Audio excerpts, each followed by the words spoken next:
रात्रीचे 2:13 झाले होते. घर झोपलेलं होतं, पण मला झोप येत नव्हती. कारण माझ्या कानात पुन्हा तोच आवाज आला, श्वेता. मी दचकले. हा आवाज मी ओळखते.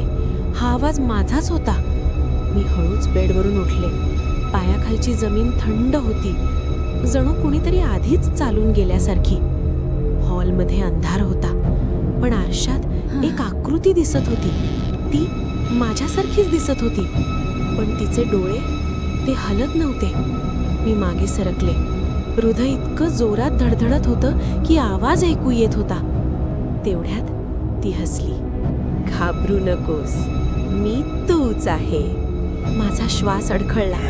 ती पुढे आली आणि म्हणाली, फक्त मी मेली आहे. आरशातून तिचा हात बाहेर आला. तो हात थंड होता, ओला होता आणि माझ्या हाताला धरताच मला माझा श्वास जाणवेनासा झाला. मी किंचाळणार इतक्यात लाईट लागली. सगळं गायब. मी रडत खाली बसले आणि स्वतःलाच समजावलं, हे फक्त स्वप्न होतं. मी आरशात पाहिलं. आरशात मी नव्हते, ती होती.